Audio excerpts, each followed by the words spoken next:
Deus enviou seu filho amado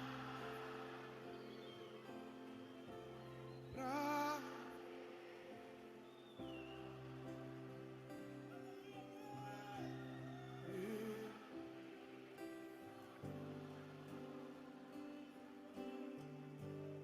na cruz morrer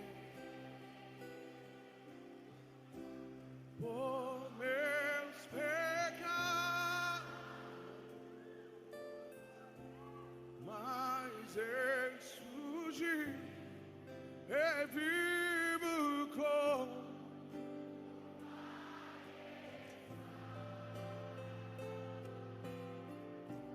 porque Ele vive,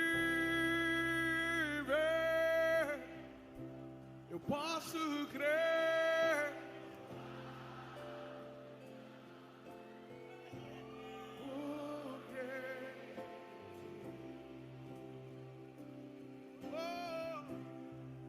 temor não há, mas eu sei.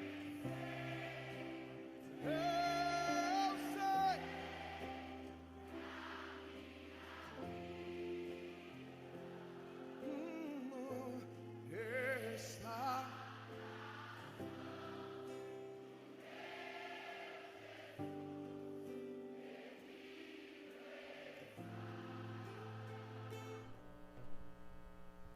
Graça e paz, irmãos. Vamos colocar de pé para junto nós adorarmos nosso Deus, que é santo, digno de toda a honra, de toda a glória, de todo o louvor. Declaremos a Ele: grandioso Tu és, Senhor, majestoso, poderoso, Tu és santo.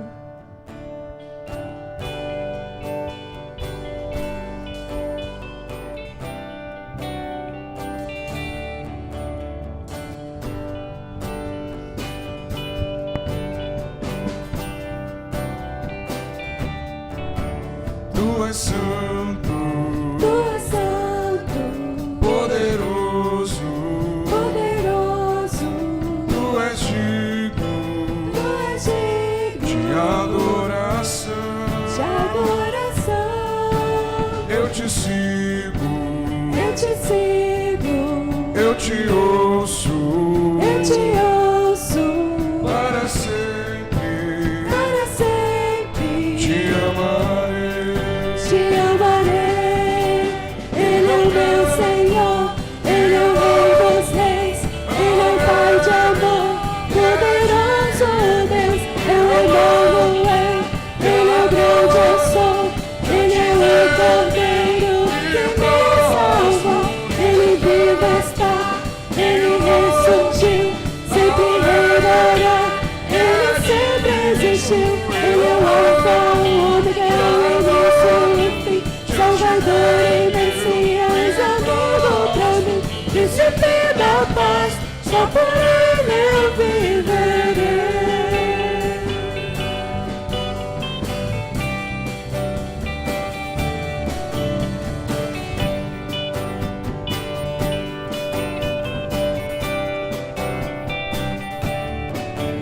Tu és santo, Tu és santo, poderoso, poderoso, Tu és digno Tu és digno de adoração. de adoração. Eu te sigo, Eu te sigo, eu te ouço, eu te ouço, para sempre para sempre te amarei. te amarei. Ele é o meu Senhor, Ele é o Rei dos Reis, Ele é o Pai de amor, poderoso Deus, Ele é Emmanuel, Ele é o grande eu sou, Ele é o Cordeiro que me salva, Ele vive está, Ele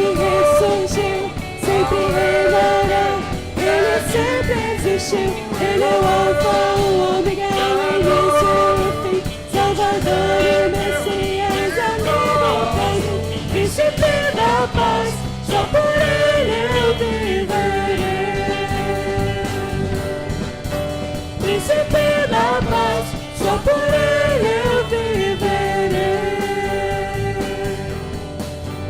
Ele é o meu Senhor, Ele é o Rei dos Reis, Ele é o Pai de amor, poderoso Deus, é o Emmanuel, Ele é o grande eu sou, Ele é o Cordeiro que me salvou, Ele vive está, Ele ressurgiu, sempre reinará, Ele sempre existiu, Ele é o Alfa, o Ômega, o início e o fim, Salvador e Messias, amigo, amigo, Príncipe da paz, só por Ele eu viverei. Príncipe da paz, só por Ele eu viverei. Príncipe da paz, só por Ele eu viverei. Aleluia, glória ao nosso Deus. Exaltamos o Senhor na beleza da santidade. Cantemos, continuemos adorando o Senhor de todo o nosso coração, de toda a nossa alma. E você tem a oportunidade de trazer o seu dízimo e as ofertas. Sejamos gratos por tudo que Ele é, por tudo que Ele tem feito.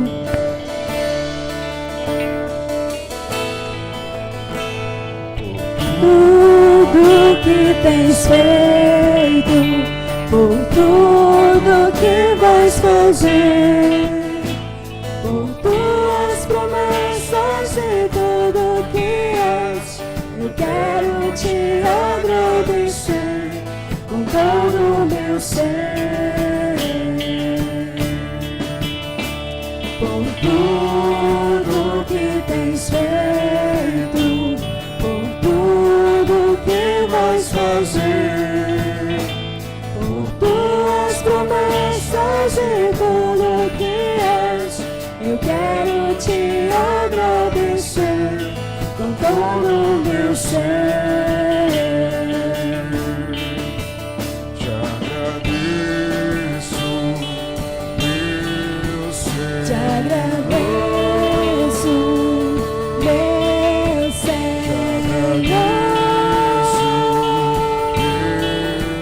Te agradeço, meu Senhor. Te agradeço por me libertar e salvar, por ter morrido em meu lugar. Te agradeço, Jesus, te agradeço, eu te agradeço, te agradeço Por tudo que tens feito, por tudo que vais fazer, por tuas promessas e tudo que és, eu quero te agradecer com todo o meu ser. te agradeço, meu Te Senhor. agradeço, meu Senhor. Te agradeço, meu Senhor. Te agradeço por me libertar e salvar, por ter morrido em meu lugar. Te agradeço, Jesus, te agradeço, eu te agradeço, te agradeço, te agradeço por me libertar e salvar, por ter morrido em meu lugar. Te agradeço, Jesus, te agradeço, eu te agradeço, te agradeço, te agradeço.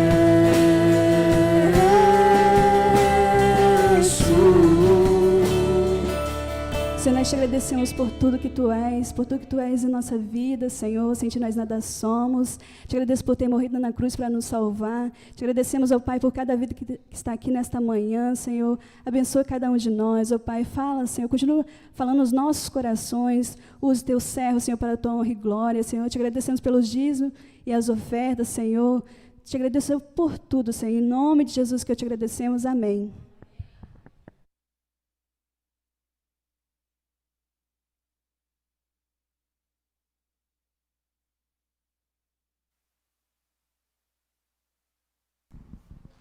Ei, meus irmãos, graça e paz. Algum irmão ainda não assinou o livro, sendo membro da igreja? Faltou? Eloy e Carminha, leva fazer um favor ali, né? Então, com o Eloy e com a Carminha, vai dar 42.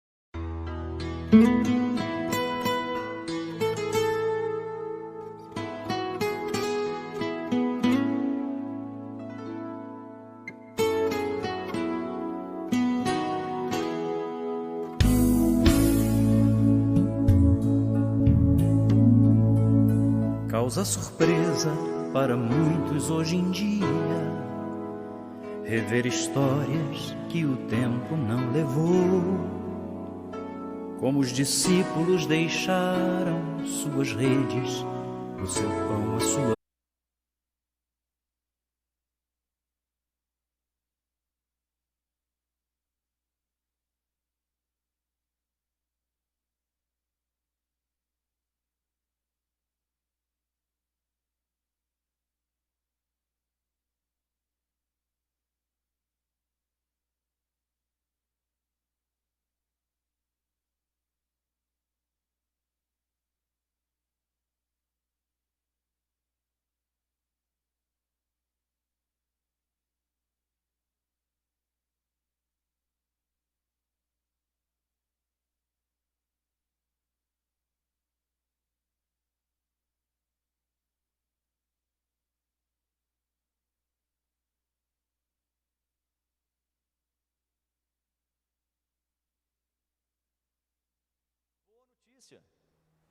E a boa notícia é a respeito de quem?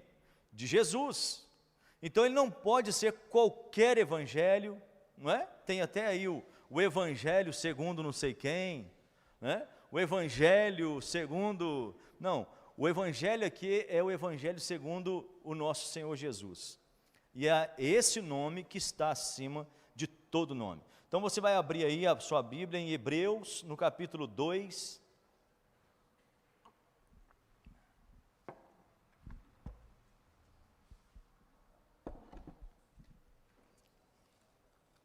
Hebreus capítulo 2, nós vamos ler do versículo 1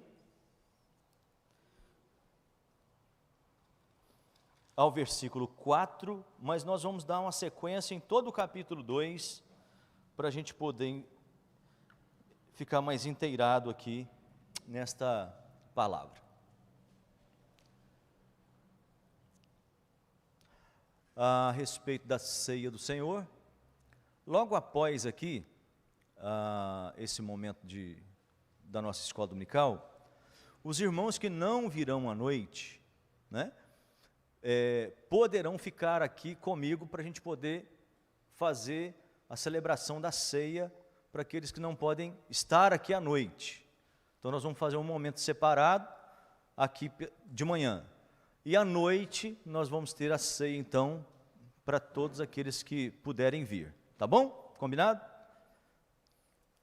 É porque eu disse que não teria ceia hoje de manhã, mas alguns irmãos vieram também com a intenção da participação da ceia e não poderão vir à noite. Aí é justificável, né? Tá bom? Então vamos lá, o texto aí da palavra do Senhor.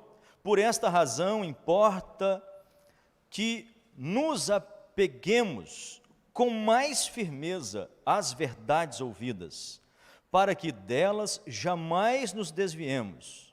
Se, pois, se tornou firme a palavra falada por meio de anjos, e toda a transgressão ou desobediência recebeu justo castigo, como escaparemos nós se negligenciarmos tão grande salvação, a qual, tendo sido anunciada inicialmente pelo Senhor, foi-nos depois confirmada pelos que a ouviram, dando Deus testemunho juntamente com eles por sinais, prodígios e vários milagres e por distribuições do Espírito Santo segundo a sua vontade. Então, quando nós olhamos aqui para a Epístola de Hebreus, como nós já falamos, Hebreus, ele tem uma característica muito interessante, que era para que o povo judaico pudesse não ficar mais na observância de cerimônia, ficar preso a um cerimonialismo, esquecendo de cultuar o verdadeiro Deus, sem aqueles utensílios lá, que eles poderiam até idolatrar aquilo. Então os judeus são orientados, olha, nós precisamos olhar para Cristo. Jesus, ele é superior a essas coisas simbólicas. Jesus é superior a rituais, Jesus é superior a costumes, Jesus é maior do que tudo isso. E ainda mais, Jesus é maior do que, aí acredito que nesse tempo eles estavam também olhando para algo mais espetacular, né? E talvez ali alguns adorando até a seres como anjos. E ele diz, olha, Jesus é maior do que os anjos. Então, aos hebreus e a nós hoje, é dado um direcionamento para que esse despertamento seja também sobre nós. Eu não sei se vocês sabem, eu quero também dar aí a oportunidade aos irmãos, tem até um microfone aqui, né, para a gente poder tá conversando também aqui na manhã, tá? Então o microfone está aqui, então qualquer coisa que você queira perguntar ou nos ajudar, você vai poder usar o microfone. Levanta a mão, o Dene vai lá entregar, né, Dene? Não, não é agora não, Dene, depois. Hein? Ah, tá, ótimo. Está desligado aqui, obrigado. Então, qualquer coisa que você queira, pastor, tal, contribua, tá? Você pode contribuir também. Então, olha só, o verso 1, você vai perceber aí a respeito desta razão. Olha aí, o verso 1, por esta razão. Olha que interessante aí, a expressão que o autor coloca, dessa chamada superioridade, da grandeza de Jesus, que nós devemos escutar. Então, se nós escutamos a verdade do Evangelho, agora, por esta razão de ter escutado, nós precisamos nos colocar em posição e declarar, olha o que o texto fala aqui, que nos, o quê? Apeguemos. Isso aqui é como se fosse mesmo aquela cola, né, que não solta mais. Você se apegou a isso e não tem como mais se livrar. Você ouviu a verdade e não tem como mais isso sair da sua mente. Eu gosto de uma expressão que eu ouvi no seminário, a respeito de ouvir a verdade. E o ouvir a verdade é exatamente como se você tivesse o seguinte, você sabe de alguma coisa, tem o conhecimento profundo naquilo, é fundamentado naquilo, e de repente vem alguém e diz, olha, essa é a verdade. Aí agora tudo aquilo que você entendia como dita verdade, não era nada de verdade. E a partir do momento que você aprende a verdade, você não tem mais como se apegar àquilo que você um dia aprendeu, de forma errada. Aí um amigo nosso, né, pastor também, até pregou aqui, o pastor Joel, ele fala assim, rapaz, não tem nem jeito da gente pregar uma heresia, porque a gente já conhece a verdade. Então quando a heresia bate, a gente fica assim, não dá, não tem como, né? Quando você ouve alguma coisa, seja mesmo na pregação, ou seja no louvor, ou seja em algo que alguém comente, você fica assim, não é assim, porque você já aprendeu a verdade. Lembra aquilo que eu falei da nota, né? Da nota verdadeira? O Banco Central, o treinamento do Banco Central é só trabalhar com nota verdadeira. O dia que eles pegam a nota falsa, opa, é falsa, detectou, não tem como entrar aqui, né? Então a gente fica pensando exatamente isso. Você ouviu a verdade, ouviu o Evangelho, e está lá agora, você se apegou a esse Evangelho, e isso te dá firmeza nesse Evangelho. E a partir dessa firmeza agora, essa verdade ouvida, ela começa a fazer parte daquilo que você agora confessa. E a partir daquele momento que você confessa essa verdade, você já não mais suporta aquilo que não é verdadeiro. Não, se alguém chega para você e comenta algo que você não crê, você já logo detecta, né? Então, um exemplo, uma questão aqui, olha, quer ver uma coisa? Nós precisamos voltar aos nossos cultos judaicos na igreja, entrar com a Arca da Aliança, as irmãs precisam vestir aquelas roupas sacerdotais, os irmãos precisam usar os filactérios. O que a igreja vai falar? Ué, pastor, não dá não, isso aí não é bíblico não, já fomos livres disso, não é? Então a partir de agora nós vamos somente ler a Torá. Pastor, a Bíblia já está tão facilitada para nós, para que nós vamos ficar lendo Torá? Já que a própria Torá já está lá na Bíblia, e hoje tem a antiga e a nova. Então nós somos fundamentados na verdade de Cristo. Somos livres, pastor.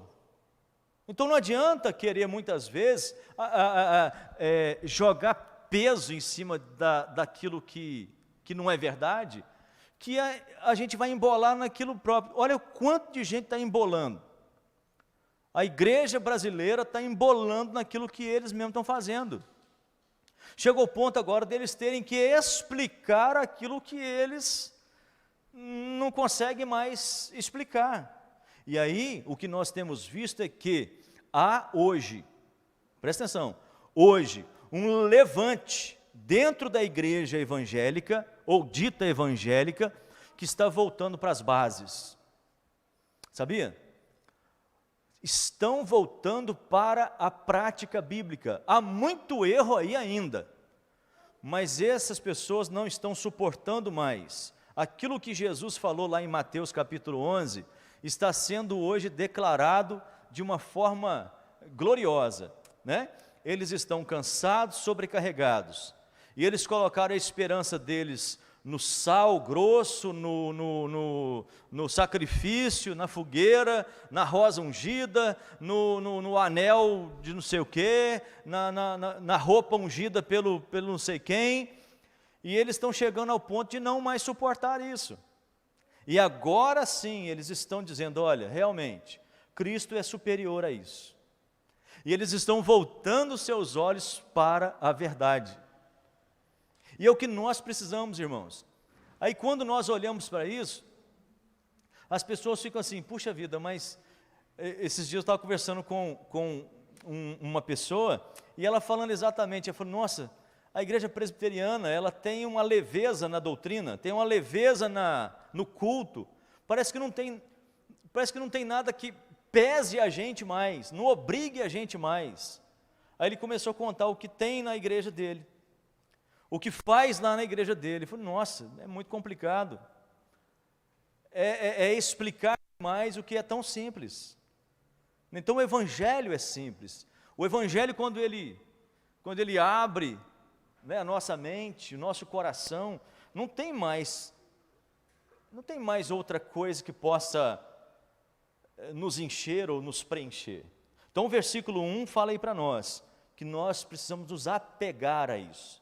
É uma escola mesmo, não tem como mais, quando entra algo aqui que não é bíblico, você já logo detecta que não é, não tem como, não dá para levar. Verso 2, olha aí o verso 2. Verso 2 diz assim, ó: se pois se tornou firme a palavra falada por meio de anjos, e toda a transgressão e desobediência recebeu justo castigo. Mas os anjos realmente tinham essa finalidade de trazer a mensagem, né? Então até o fato que eles anunciaram tantas coisas, como nós falamos aqui na quinta-feira, né? Lembra bem dos anjos, a finalidade dos anjos, o que eles faziam? Então olha lá, 2 anjos destruíram Sodoma e Gomorra. A mensagem foi de justiça. Eles destruíram a cidade, ou uma não, né? Várias cidades ali. Sodoma e Gomorra é o nome, mas tinha mais 7 localidades lá, e hoje essa área lá, ela é 400 metros abaixo do nível do mar. Então você vê como é que foi o poder de 2 anjos. Um anjo destruiu os primogênitos do Egito. Foi um anjo que anunciou o nascimento de Jesus, né? Foi um anjo que confortou Jesus no Getsêmani. Foi um anjo que causou terror aos inimigos de Cristo, e foi um anjo que libertou os apóstolos da prisão. Então a gente vê a presença dos anjos, mas hoje o Evangelho diz que tem que ser anjo que tem que pregar para nós? Não. Quem tem que pregar? Nós. Então hoje não é mais a finalidade de anjo pregar o Evangelho, de trazer a mensagem para nós. Quem tem que levar a mensagem do Evangelho a toda criatura somos nós.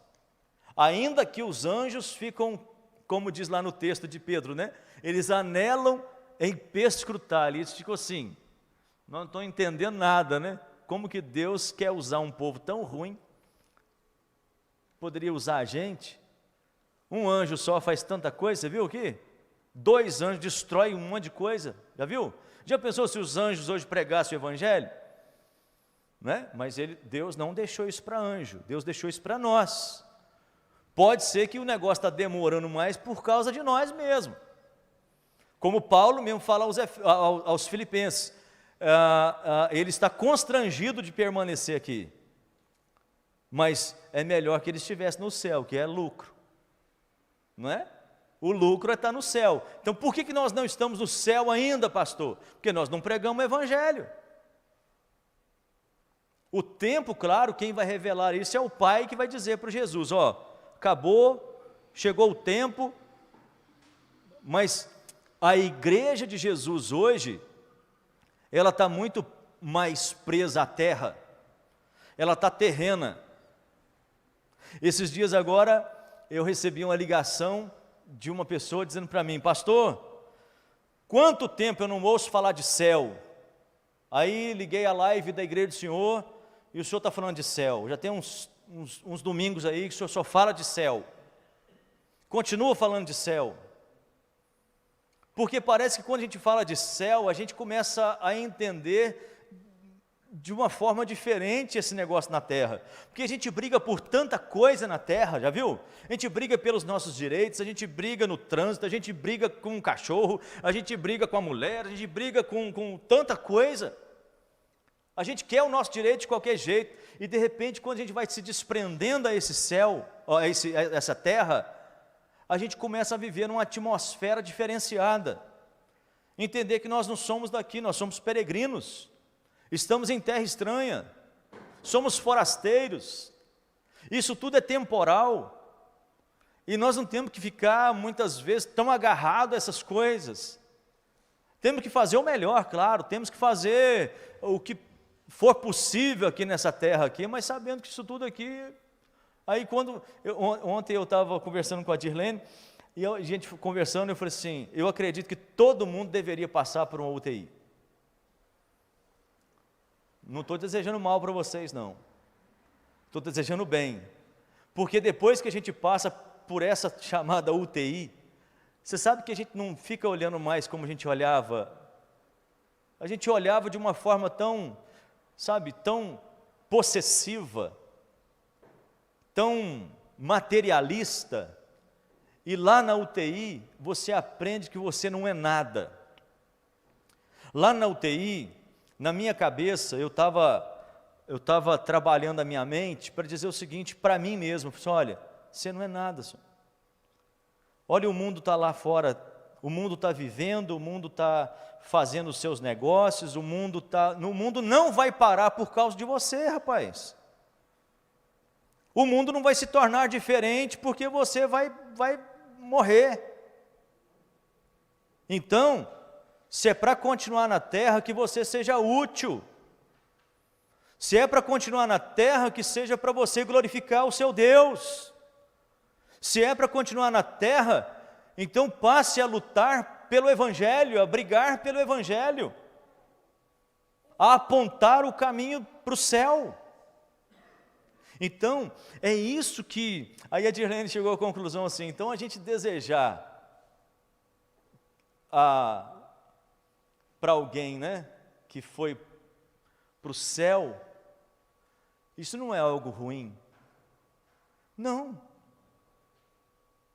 Então a gente precisa entender o seguinte, eu vou chorar, eu vou lutar, eu quero viver, eu quero participar de coisas aqui, mas isso tudo aqui ainda é parte que é material, é natural.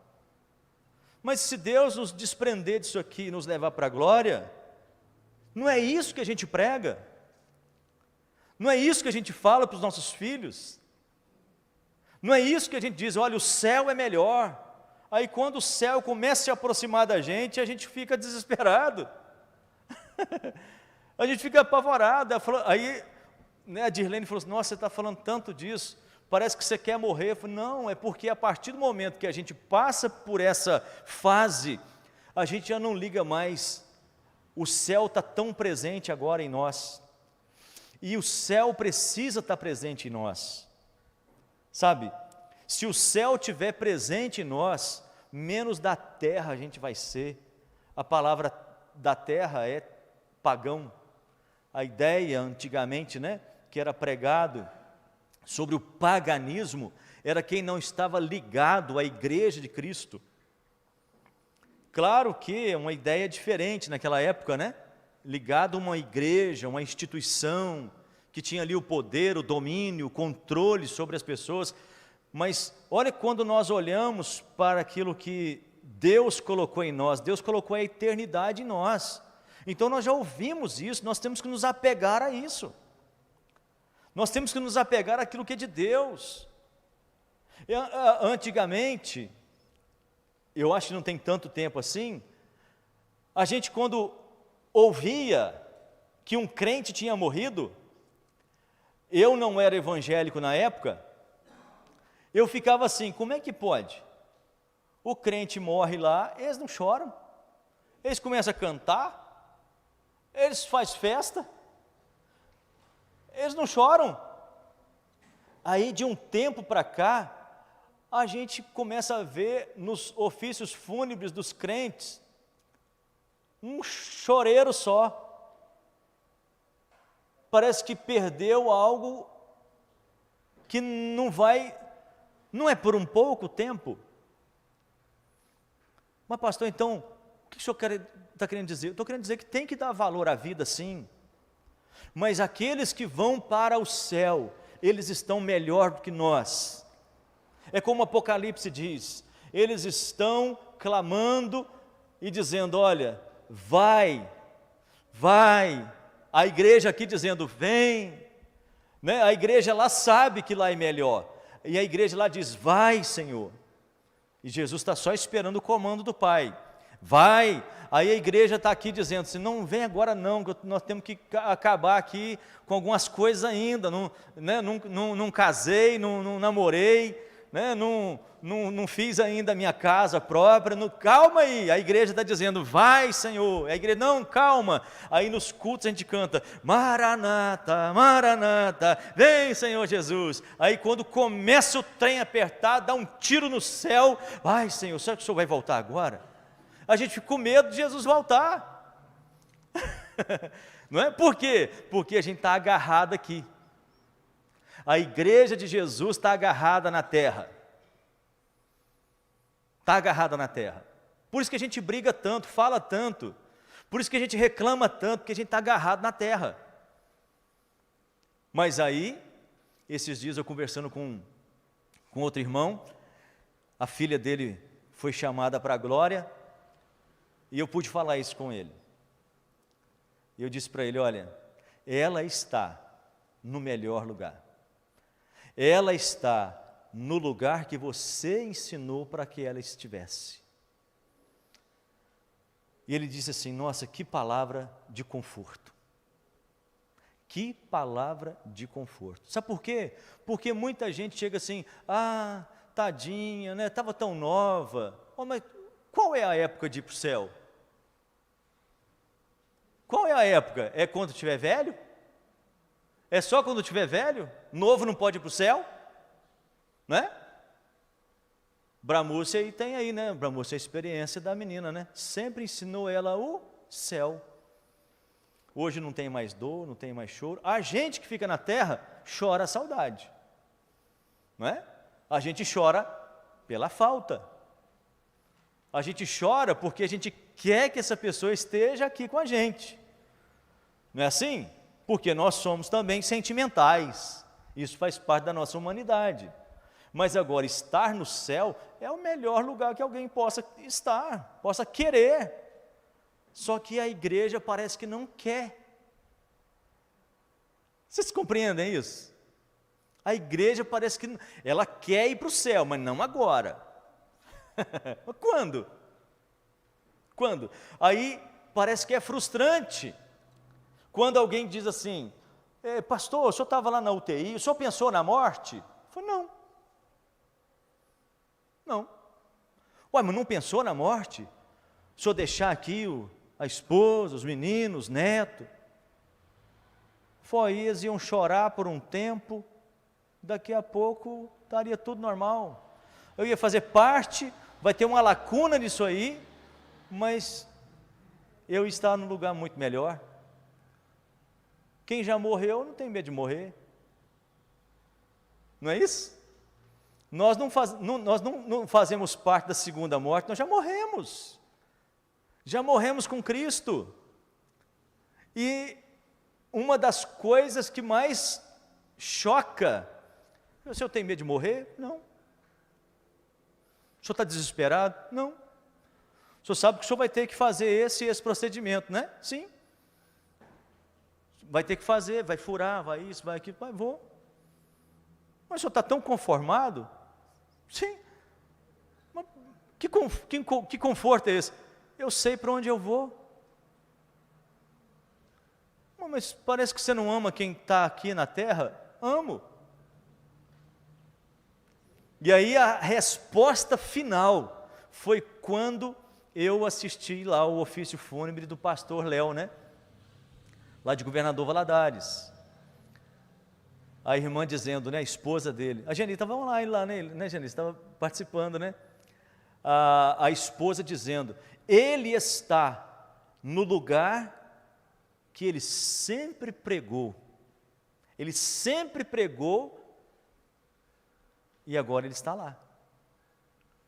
Está vendo, irmãos? Quando a gente prega aquilo, é isso que a palavra está dizendo aqui, ó.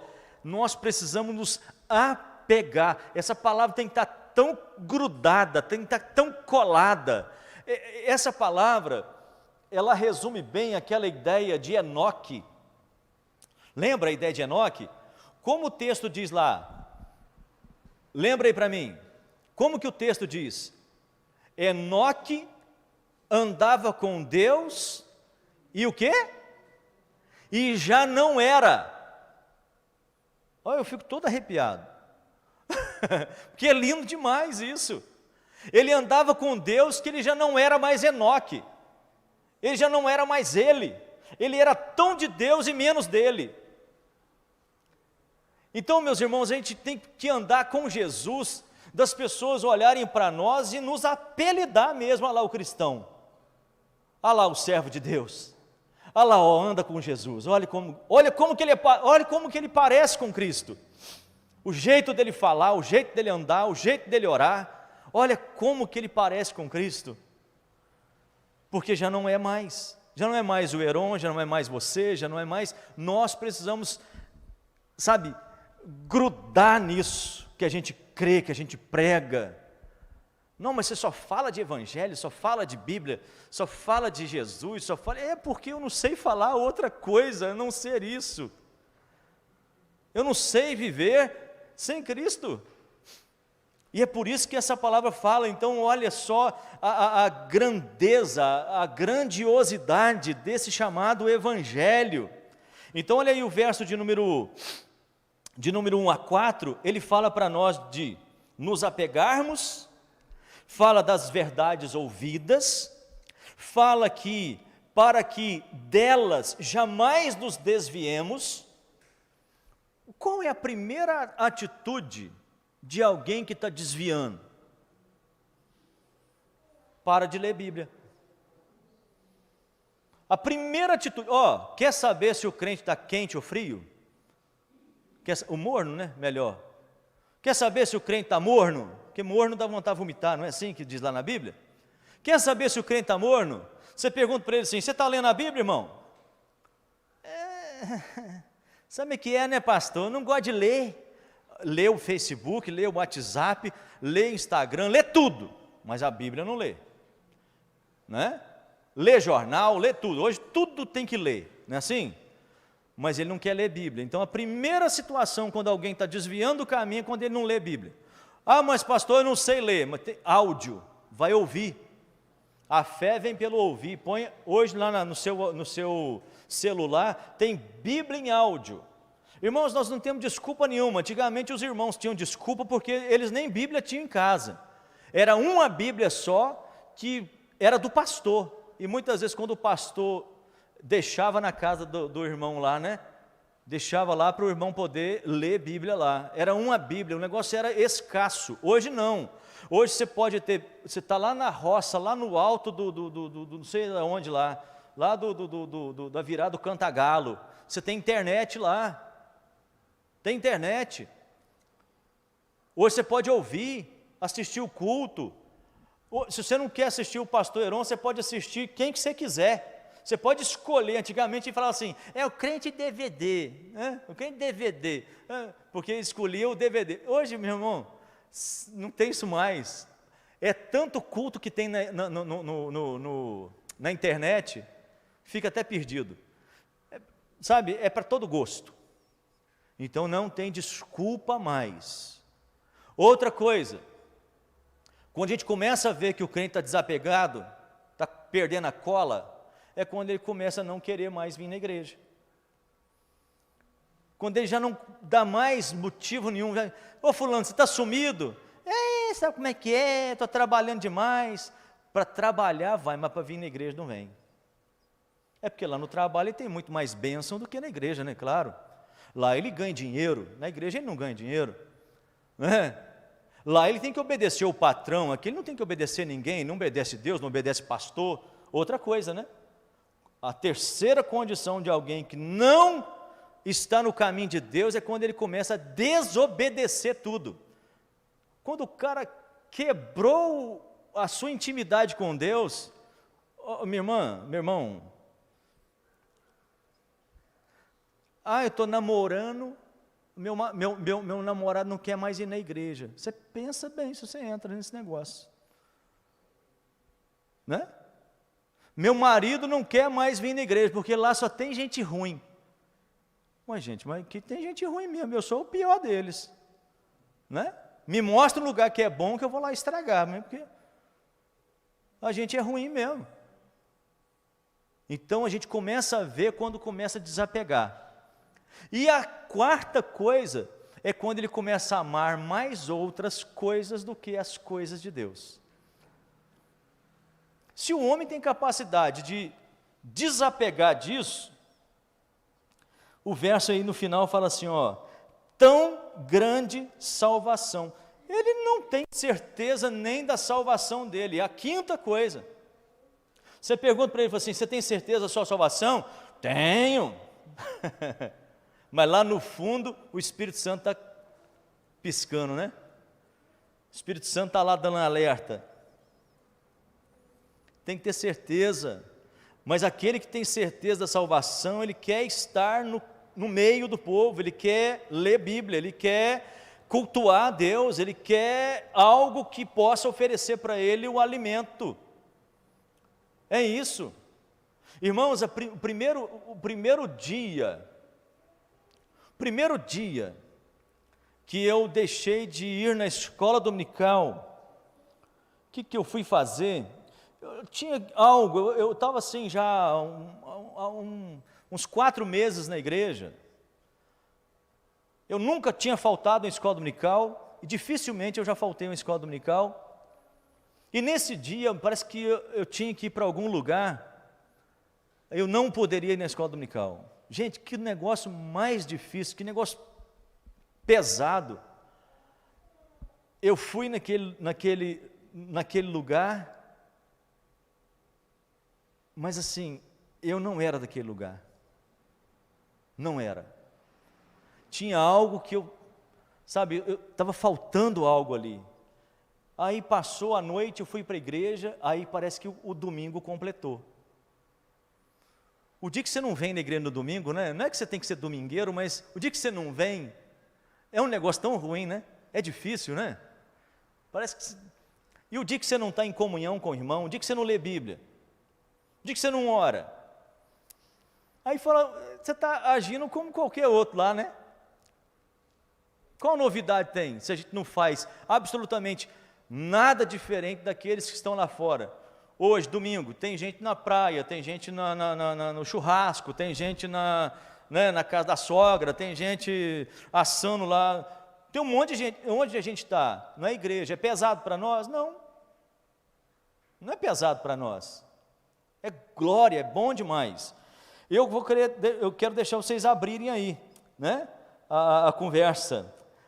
No final, aqui do verso 4, fala assim, dando Deus testemunho juntamente com eles, por sinais, prodígios e vários milagres, e por distribuições do Espírito Santo, segundo a sua vontade. Irmãos, nós precisamos parar de rotular outras coisas. Um exemplo, quando a gente fala de prodígios, milagres e tal, a gente rotula. Isso é pentecostal. Irmãos, sinceramente, se nós não compreendermos que o nosso Deus é sobrenatural, que Ele tem poder para realizar milagres, que Deus é esse que nós estamos crendo nele? Num Deus da nossa mente. E se esse Deus, que a gente está rotulando ele, que lá, não, isso é pentecostal, então eles estão usufruindo muito mais bênçãos do que nós. Não é por eu não ser rotulado como um pentecostal, ou por ser rotulado como pentecostal, que isso me define, ou define o que Deus é. Não é? O que é impossível para Deus? Nada. Eu contei aquilo que aconteceu comigo lá no hospital. Vocês acreditam que foi um milagre? O que aconteceu com Saulo? Foi um milagre? Não é? O que aconteceu com qualquer um aí, o Rogério mesmo, não é, Rogério? Não foi um milagre?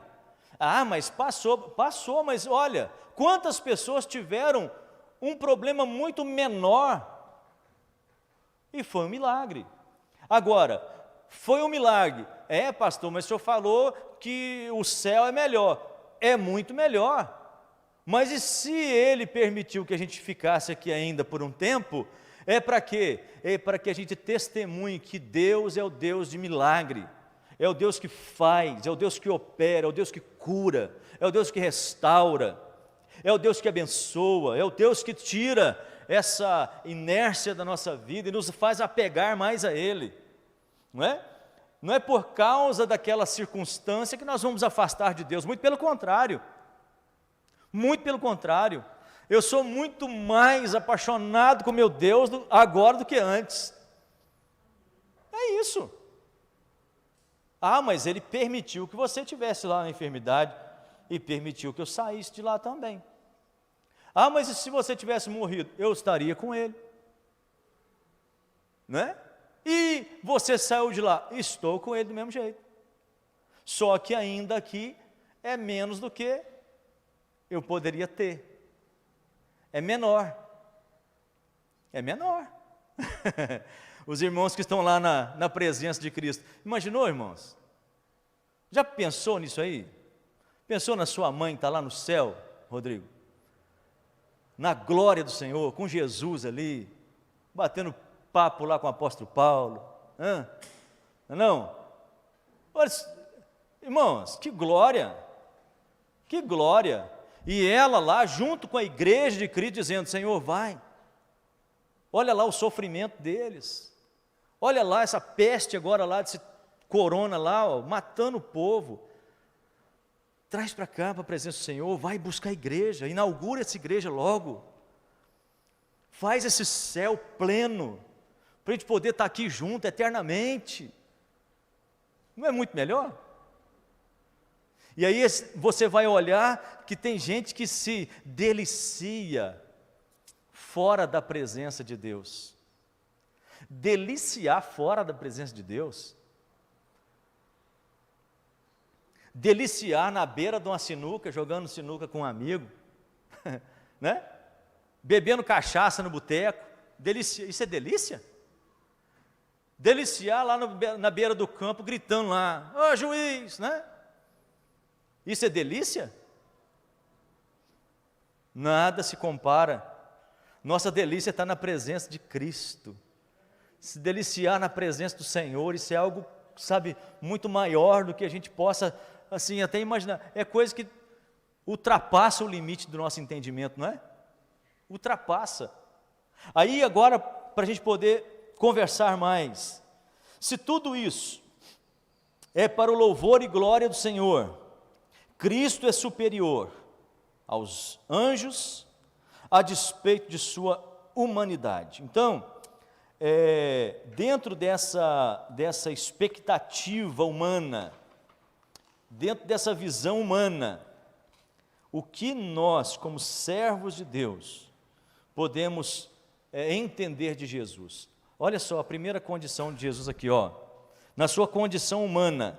Aí Filipenses, né, o apóstolo Paulo falando aos Filipenses, ele mostra o início lá, como que seria o atendimento de Deus na vida dele, né? Eu estou aqui, vocês oraram, e eu agora estou aqui, recebi o milagre da oração, estou aqui constrangido. Para mim, o viver é Cristo, morrer é lucro. Mas agora eu estou constrangido, e o meu constrangimento eu tenho que glorificar o Senhor por isso. Então, vocês também glorifiquem o Senhor. Por quê? Porque o próprio Cristo, ele deixa, capítulo 2, aí, versos 5 a 11, de Filipenses, ele faz algo dentro da sua humanidade, e mesmo ele sendo humano, ele ainda continua sendo maior que os homens e os anjos. Então olha só o caminho aqui, a si mesmo se esvaziou, assumiu a forma de servo, tornando-se à semelhança de homens, reconhecido em figura humana, a si mesmo se humilhou, sendo obediente até a morte, morte de cruz. Deus o exaltou sobremaneira e lhe deu um nome que está acima de todo nome. Imagina, Hebreus explica esse nome acima de todo nome. A epístola aos Hebreus, né, no capítulo aqui 1, fala que o nome de Cristo ali, o nome de Jesus, que Deus dá a ele é meu filho. É o filho de Deus, é o gerado de Deus. Imagina você agora, o único, Denner, dá o microfone aqui para o seu Eloy. O único que é gerado, irmãos, nós fomos criados. O único de toda a criação de Deus, de toda a eternidade, o único gerado é Jesus. Ele é superior a nós. É o nome acima de todo nome. Sim, senhor Eloy. Pastor, eu tenho uma dúvida. Se o crente, quando morre, se ele vai logo estar junto com Deus, ou se ele vai esperar a ressurreição no juízo final. Isso é boa. É uma pergunta boa. A pergunta dele é, o crente quando morre, ele vai para o céu direto ou ele fica esperando? Há uma ideia teológica que alguns entendem, que é o chamado sono, ou estado intermediário. O estado intermediário é o estado do corpo. O corpo desse crente está ali adormecido. Vamos citar aqui, né? O crente que morreu com Jesus, ele está na terra. A alma desse crente, diz lá no texto que o espírito volta para Deus. Este espírito, esta alma cristã, está no céu. Apocalipse explica isso. Ele está agora num estado de glória não plena, porque ainda assim a igreja está aqui na terra. Esse estado o intermediário, o corpo dele está aqui na terra, o espírito lá, um dia, quando Deus der a ordem a Jesus, para ele vir buscar a igreja, esse corpo vai encontrar com a alma, e ele vai ser glorificado, corpo de glória. Entenderam? Aí sim, o céu vai ser inaugurado, na sua plenitude. Mas a alma desse crente está no céu. Ele consegue, a própria Bíblia, o Apocalipse fala que a igreja que morreu, os santos de Deus, eles oram embaixo do trono, né? Então assim, a igreja está debaixo do trono, clamando a Deus, dê a ordem, Senhor, para o teu filho voltar. Então, eles têm uma consciência lá no céu. E eles clamam por quê? Porque eles sabem que um dia este céu pleno precisa acontecer. Nós estamos agarrados aqui na terra, não estamos ainda? Daqui a pouco, porque os platônicos, eles criam o seguinte, que a carne é má. A única forma de se livrar de um corpo mau, ou do próprio mal, era se desprender da carne, e fazer parte então do chamado numos, cosmos, né? Entendeu? Aí, outra situação é o lugar, porque na nossa cabeça, nós temos o céu como um lugar, um espaço. E quando a gente olha para a eternidade, não existe espaço. Não tem espaço. Onde que é o céu? Ele pode ser tudo isso aqui, e Deus ainda não deu a permissão para a gente enxergar. Pensou a gente enxergando aqui agora o espiritual? A gente ia misturar o espiritual com o natural. Então Deus deu a gente o físico, para a gente compreender aqui o físico. Mas nos deu o espiritual, porque o Espírito de Deus, não é? Que nos visita, que sabe tudo a nosso respeito, só tem o Espírito de Deus que pode saber o que tem dentro de nós. Nosso pensamento, o que a gente quer, é o Espírito de Deus, e esse comunica com o próprio Deus. Lembra que Paulo fala que o Espírito, mesmo que este homem exterior se corrompa, o homem interior não se corrompe. Então a nossa alma cristã, o nosso espírito, ele não se corrompe. Por isso que clama a presença de Deus. E o Espírito então nos convence. O Espírito não convence simplesmente a minha carne, ele convence o todo. É por isso que a gente tem que ter a ideia de que o nosso corpo e a nossa alma, somos uma coisa só. é o que a gente chama de união psicossomática. É a ideia do espírito e alma. Um exemplo, quando está ali alguém morto, né, no caixão, o corpo não vale nada. Vale. Foi por esse corpo que Jesus morreu por ele. Está ali o irmão, então ele tem que ser honrado, respeitado, né, com todos os cerimoniais necessários ali para que dê honra a esse corpo. Né? Não tem que fazer o que muita igreja aí faz, né? Mas entender que aquele corpo merece o nosso respeito, porque é o nosso irmão que está ali, ou a irmã, né? Pastor, eu já ouvi de crentes, ou pessoa que se diz ser crente, que acha que é assim, o corpo, como está escrito lá, né? O corpo vai para o pó, vira pó, e o espírito vai para Deus. Isso. Para eles acabou aí. Não pode. Tem muitos crentes que não acreditam na ressurreição do corpo. Tem muita coisa, o estado intermediário, esse corpo está, um exemplo, a alma está dormindo num salão lá, né? Tem um salão lá que esse corpo está dormindo, não, tem tanta coisa, mas a alma, né? Então o que Jesus vai fazer? Quando ele voltar, esse corpo que vira pó, ele vai receber a restauração, ele vai ser glorificado. O mesmo corpo de Jesus agora nós teremos. Agora, aquela coisa toda, né? Não tem como a gente explicar o que é isso não, porque só depois que Jesus voltar, aí a gente vai saber direitinho. E esse corpo de Jesus, um exemplo, se é o mesmo corpo de Jesus, presta atenção, os discípulos estavam num quarto fechado, Jesus entra ali, eles ficam assustados, ele diz, não temas, paz seja com vocês, e come, ele come, aí logo depois ele está lá, varões, da mesma forma que vocês estão vendo ele subir, ele vai descer, com o corpo,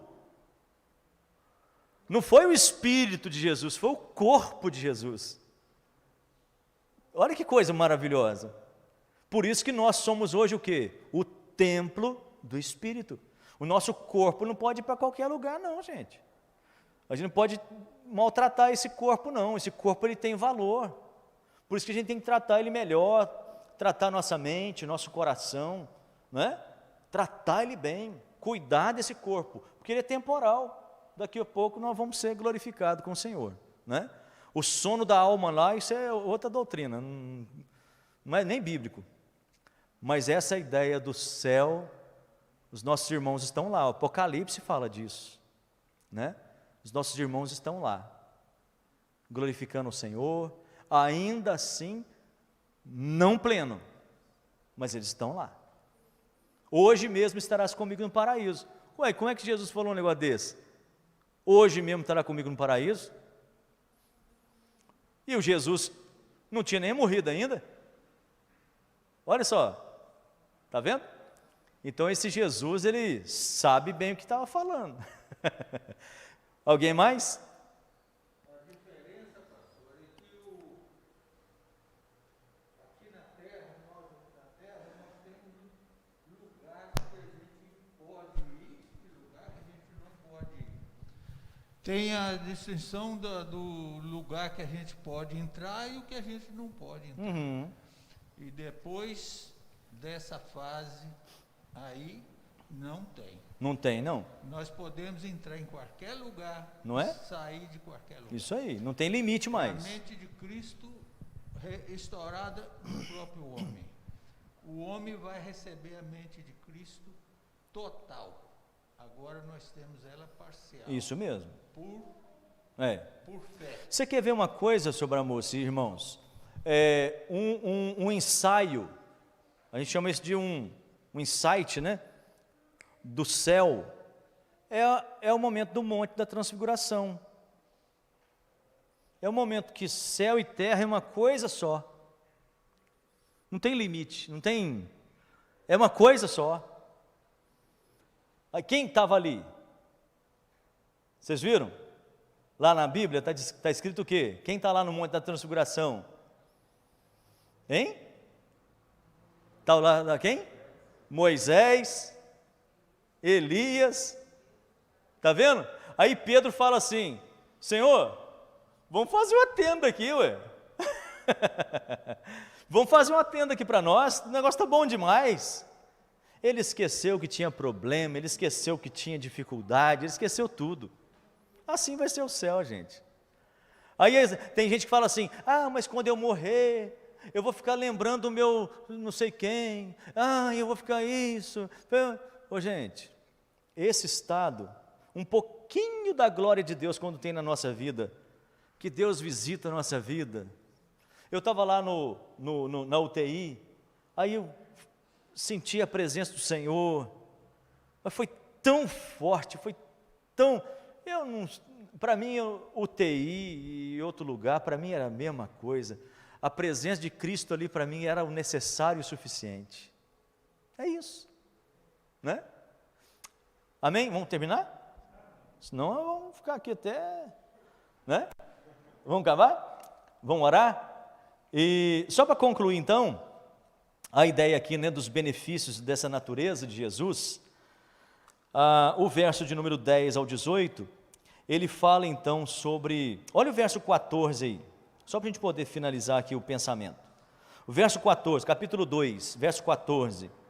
Visto, pois, que os filhos têm participação comum de carne e sangue, destes também ele igualmente participou, para que, por sua morte, destruísse aquele que tem poder da morte, a saber, o diabo. Então, a primeira condição aqui agora é tirar o poder do diabo. Jesus veio para quebrar o poder do diabo. O diabo não tem mais poder sobre a morte. A Bíblia mesmo fala, né? Ó morte, onde está a tua vitória? Onde está o teu aguilhão? Mas o diabo pode fazer alguma coisa e tal, né? Matar? Pode matar, pode levantar aí um governo maldito aí, matar a gente, mas e daí? Matou o corpo, mas não matou a nossa alma. Essa é a diferença, né? Outra coisa, o poder da morte, né? E livrar-se todos, quer pelo pavor da morte, estejam sujeitos à escravidão por toda a vida. Então tem gente que tem aí o medo de morrer, então não é mais para ter medo de morrer. Por isso que alguns irmãos, né, alguns irmãos que foram mortos no passado, crucificado, na boca dos leões, nega a Cristo. Não vou negar a Cristo, então nós vamos jogar você lá na arena dos leões. Pode jogar, eu vou ser o trigo para ser transformado no bom pão de Cristo. Então o leão vai mastigar aqui, eu quero ser como um trigo triturado, mas eu quero ser também o pão, né? Na boca desse leão aí. Pode matar o corpo. Eles iam para a morte. Lembra daquela menina aqui no Paquistão? Eles perguntaram para ela assim, o que você quer? Ela falou, eu quero morrer. Mas por que você quer morrer? Porque se eu morrer, eu vou abraçar o meu Deus. Eu vou abraçar meu Jesus. Então, para eles, morrer é algo tranquilo. Os muçulmanos fazem isso muito bem. Os muçulmanos fazem isso muito bem. A morte para eles não é nada. Por isso que eles tacam a bomba no outro, né? Para eles, morrer é lucro. Morrer, eles vão para lá. Aí vai para o paraíso lá, deles lá, né? Mas, agora, e nós, crentes, que temos a certeza de para onde iremos? A gente tem medo de morrer. Ai, amor, ai, meu Deus, vou morrer. Né? E no final aqui, o pecado, né? Verso 17, fala aí, ó. Por isso mesmo, convinha que, em todas as coisas, se tornasse semelhante aos irmãos, para ser misericordioso e fiel, sumo sacerdote nas coisas referentes a Deus, e para fazer propiciação pelos pecados do povo. Imagina, o próprio Deus, agora sabendo na sua própria carne, Deus sendo Espírito, como é que ele sente o que a gente ia sentir? Na carne, não tem carne, ele é Espírito. Aí agora aquele que era só palavra, o verbo, ele se faz carne, habita no meio de nós, tudo que nós sentimos, Jesus sentiu. Por isso que ele sabe exatamente de todas as nossas necessidades. Não tem absolutamente nada em nós que Jesus não saiba. Por isso que ele é o nosso representante. Por isso que ele, quando eu tenho que me aproximar diante de Deus, eu chamo Jesus. Ele é o mediador entre eu e entre o homem e Deus, né? Ele é um mediador. Opa, se Deus estiver com ira para mandar fogo em mim, Jesus fala assim: Pai, eu morri por ele, eu represento ele, é o supremo sacerdote, é o único que pode fazer essa propiciação. Não tem outro, não tem pastor, padre, papa, não tem ninguém, é só Jesus mesmo, né? Eu fico assim impressionado com os títulos que eles dão aos homens aí fora, né? O cara é o vice-deus, é o vice-regente, é o papa, é o isso e aquilo. Na hora que o negócio vem, ele joga a ovelha na boca do lobo e ó, Jesus não. Então, para a gente poder finalizar, a conclusão aqui, Jesus, ele testifica, ele dá a Deus testemunho sobre nós. Outra coisa, ele não deixa nada fora do domínio do homem. Olha, todas as coisas sujeitaste debaixo dos seus pés, nada deixou fora do seu domínio. Verso 8, capítulo 2. Nós hoje temos autoridade, irmãos, autoridade. Nós não podemos ser esse povo medroso, né? Se for para enfrentar a morte, que seja com autoridade. Se for para enfrentar lá alguém que é contra o evangelho, com autoridade, né? Não temos que ser um povo temeroso, medroso, um povo que aceita a goela abaixo qualquer coisa. Não, nós somos o povo que veio para poder pregar aquilo que é correto. Ah, mas eles não vão entender a gente. O problema é deles, porque nós vamos pregar, nós vamos. Quem convence o homem é quem? É o Espírito. Não sou eu que convenço ninguém. Ah, você vai ser mal interpretado. Tá, mas quem conduz aí a palavra é o próprio Espírito, ele que vai convencer lá o homem do pecado, da justiça e do juízo. De outra forma, não. Não está aí uma turma aí pregando aí na sua chamada minoria, pregando aquilo que eles creem, não é? Pregando aquilo que eles acham certo. Por que nós também não temos nosso direito de pregar aquilo que nós temos como certo? Vamos pregar também, vamos falar também, vamos levantar nossa bandeira também, não é? Ah, mas vai afrontá-los. Uai, mas eles não estão nos afrontando? Então vamos pregar. Eles pregam de lá, a gente prega de cá. Deixa Deus salvar quem Ele quer. É isso. Então, o problema não é meu, não é? Eu tenho responsabilidade. E no final diz assim, ó, Ele aperfeiçoa o autor da salvação, diz lá, aperfeiçoasse por meio de sofrimentos o autor da salvação deles. Então a gente pode entender aqui, olha, sem aquele derramamento de sangue, não haveria remissão de pecados. Tudo que Jesus sofreu foi para que pudéssemos agora ter isso que nós temos, né? Ter a salvação. E é isso que diferencia a gente de todos os povos. Somos o povo salvo. E a gente então tem que andar como salvo. Como é que um salvo anda como um ímpio? Porque não tem certeza da salvação. Como é que o salvo faz aquilo que o ímpio faz? É porque não tem certeza daquilo que prega, daquilo que crê. Não é? O salvo age como tal, prega como tal, dá o endereço para o lugar que vai. A pregação que nós fazemos não é para aqui, a pregação que nós fazemos é para o grandioso dia. Então até lá, guarda o teu pé, não é assim? E vamos fazendo aquilo que é a vontade de Deus. Vamos orar? Alguém tem alguma coisa para falar? Ajudar? Foi bom, né? Foi bom. Vamos orar então. Meu Senhor, nós agradecemos o Senhor pela Tua bondade, a Tua graça, o Teu amor sobre nós. Deus, tanta coisa maravilhosa que nós podemos aprender, meu Pai, através da Tua palavra, através do testemunho do Senhor na nossa vida e através daquilo que nós também, como Teus servos, podemos ensinar àqueles que não aprenderam ainda o caminho.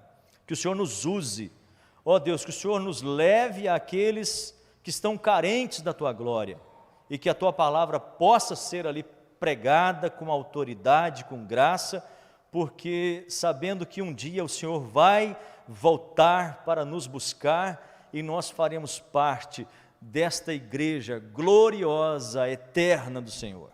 Oramos no nome do Senhor Jesus, o nome sobre todo nome. Amém e amém. Amém. Deus abençoe.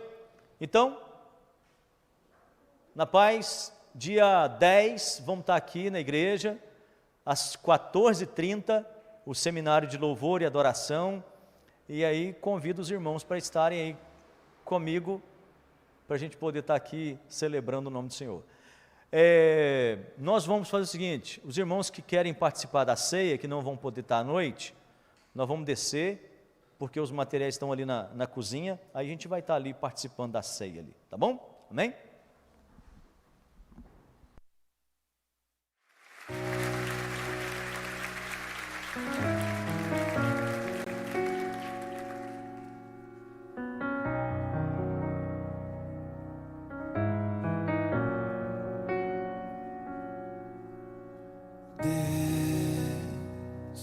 Somente Deus criou o mundo e o que nele há. O ser que pode respirar existe para mostrar a glória do Senhor. Somente Deus, os seus mistérios pode revelar. Os seus desígnios quem jamais um dia conheceu, pois Deus somente é Deus.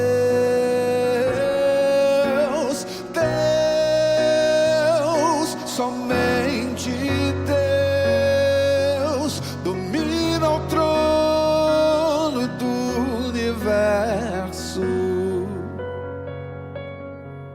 Que a voz da criação se erga para dar louvor somente a Deus.